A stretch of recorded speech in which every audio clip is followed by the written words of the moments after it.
Chapter 17. The Moneylender. Ever since biblical times, when the moneylenders were driven from the temple, they have been scorned, criticized, vilified, persecuted, prosecuted, and caricatured. Shakespeare, in The Merchant of Venice, characterized the moneylender as a Jew scurrying around trying to exact his pound of flesh. In the movie The Pawnbroker, the moneylender was an object of loathing. The moneylender, however, together with his first cousins, the usurer, the pawnbroker, and the loan shark, have been badly misjudged. Although they perform a necessary and important service, they are, nevertheless, extremely unpopular. Lending and borrowing take place because people differ as to their rate of time preference, the rate at which they are willing to trade money they presently possess for money they will receive in the future. Mr. A may be anxious to have money right now and not care too much about what money he may have in the future. He is willing to give up $200 next year in order to have $100 now. Mr. A has a very high rate of time preference. At the other end of the spectrum are the people with very low rates of time preference. To them, future money is almost as important as present money. Mr. B, with a low rate of time preference, is willing to give up only $102 next year in order to receive $100 now. Unlike Mr. A, who cares much more about present money than future money, Mr. B would not give up a large amount of future money for cash in hand. It should be noted that a negative time preference does not exist, that is, a preference for money in the future over money in the present. This would be equivalent to saying that there would be a preference toward giving up $100 in the present in order to get $95 in the future. This is irrational unless there are conditions other than time preference which operate. For example, one might want to purchase protection for money that is unsafe now but will be safe a year hence, etc. Or one may want to savor his dessert and postpone consumption until after dinner. Dessert before dinner would then be considered a different good than dessert after dinner, no matter how similar the two goods were in physical terms. There is thus no preference shown for a good in the future over the same good in the present. Although it is not necessary, it is usual for a person with a high time preference, Mr. A, to become a net borrower of money, and for a person with a low time preference, Mr. B, to become a lender. It would be natural, for example, for Mr. A to borrow from Mr. B. Mr. A is willing to give up $200 a year from now in order to get $100 now. And Mr. B would be willing to loan $100 now if he can get at least $102 after 1 year has elapsed. If they agree that $150 is to be repaid a year hence for a present loan of $100, they both gain. Mr. A will gain the difference between the $200 he would have been willing to pay for $100 now and the $150 that he will actually be called upon to pay. That is, he will gain $50. Mr. B will gain the difference between the $150 that he will actually get a year hence and the $102 that he would have been willing to accept in a year for giving up the $100 now, a gain of $48. In fact, because money lending is a trade like any other trade, both parties must gain, or they would refuse to participate. A moneylender may be defined as someone who loans out his own money or the money of others. In the latter case, his function is that of intermediary between the lender and borrower. In either case, the moneylender is as honest as any other businessman. He does not force anyone to do business with him, nor is he himself compelled. There are, of course, dishonest moneylenders, just as there are dishonest people in all walks of life. But there is nothing dishonest or reprehensible about money lending per se. Some criticism of this view deserves further examination. 1. Money lending is infamous because it is frequently accompanied by violence. Borrowers or victims unable to pay their debts are often found murdered, usually by the loan shark. Individuals who borrow money from moneylenders usually have contracts with them to which they have fully agreed. One is hardly a victim of a moneylender if one has agreed to repay a loan and then reneges on the contractual promise. On the contrary, the moneylender is the victim of the borrower. If the loan, but not the repayment, is consummated, the situation is equivalent to theft. There is little difference between the thief who breaks into the moneylender's office and steals money and the person who borrows it contractually and then refuses to pay it back. In both cases, the result is the same. Someone has taken possession of money which is not theirs. Killing a debtor is an unjust overreaction, just as the murder of a thief would be. The primary reason moneylenders take the law into their own hands, however, and do not hesitate to use forceful means, even murder, is that moneylending is controlled by the underworld. But this control came about virtually at the public's request.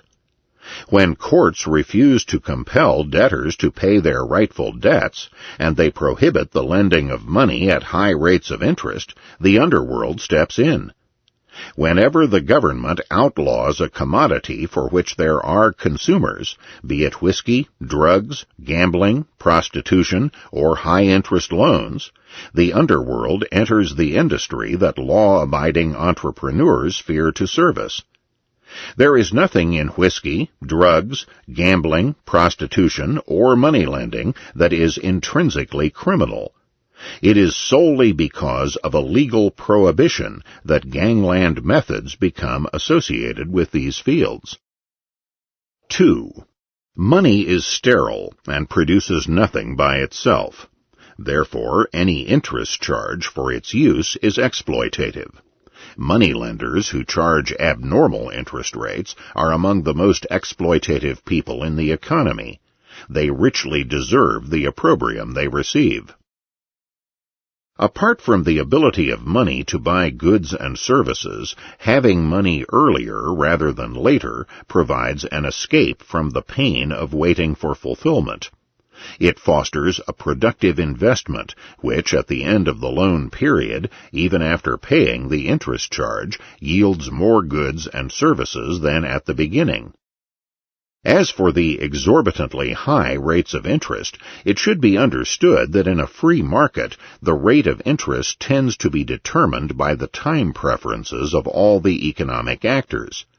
If the rate of interest is inordinately high, forces will tend to develop which will push it down. If, for example, the rate of interest is higher than the time preference rate of the people involved, the demand for loans will be less than the supply, and the interest rate will be forced down. If the interest rate shows no tendency to decrease, this indicates not that it is too high, but that only a high rate of interest can equilibrate the demand for loans and satisfy the time preference rate of the economic actors. The critic of high interest rates has in mind a fair rate of interest. But a fair rate of interest or a just price does not exist. This is an atavistic concept, a throwback to medieval times when monks debated the question, along with the question of how many angels can fit on the head of a pin. If there is any meaning to the fair rate of interest doctrine, it can only be the rate which is mutually agreeable to two consenting adults, and that is exactly what the market rate of interest is. 3. Moneylenders prey upon the poor by charging higher rates of interest than they charge other borrowers.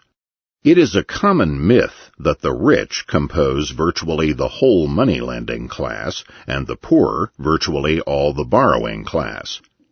This, however, is not true. What determines whether a person becomes a net borrower or lender is his rate of time preference, not his income. Rich corporations that sell bonds are borrowers, for the sale of bonds represents money borrowed. Most wealthy people who own real estate or other properties which are heavily mortgaged are almost certainly net borrowers, not net lenders. On the other hand, every poor widow or pensioner with a small bank account is a moneylender. It is true that moneylenders charge the poor higher rates of interest than they charge other people, but when stated in this way it can be misleading. For moneylenders charge higher rates of interest to individuals who are greater risks, those who are less likely to repay the loan, regardless of wealth. One way to decrease the risk of default, and therefore the rate of interest charged, is to put up collateral, or real property, that would be forfeited if the loan is not repaid. Since rich people are more capable of putting up collateral for loans than poor people, their loans are granted at lower rates of interest. The reason, however, is not because they are rich, but because the lender is less likely to undergo losses in case of default. There is nothing untoward or unique about this situation. Poor people pay a higher rate for fire insurance, since their houses have less fireproofing than rich people's houses. They are charged more for medical care, since they are less healthy. Food costs are higher for poor people because there is more crime in their neighborhoods, and crime raises the cost of conducting a business. This is, to be sure, regrettable, but it is not the result of malice against the poor. The moneylender, like the health insurance company and the grocer, seeks to protect his investment. Imagine the results of a law which prohibits usury, which can be defined as charging a rate of interest higher than the lawmaker approves of. Since the poor and not the rich pay the higher interest rate, the law would have its first effects on them. The effect would be to hurt the poor, and if anything, enhance the rich. The law seems to be designed to protect the poor from having to pay high interest rates, but in reality it would really make it impossible for them to borrow money at all. If the moneylender must choose between loaning money to the poor at rates he regards as too low and not loaning them any money at all, it is not difficult to see what choice he will make. What will the moneylender do with the money he would have loaned to the poor but for the prohibitory law? He will make loans exclusively to the rich, incurring little risk of non-repayment. This will have the effect of lowering the interest rates for the rich, because the greater the supply of a good in any given market, the lower the price. The question of whether or not it is fair to prohibit exorbitant rates of interest is not now under discussion, only the effects of such a law, and these effects are, quite clearly, calamitous for the poor.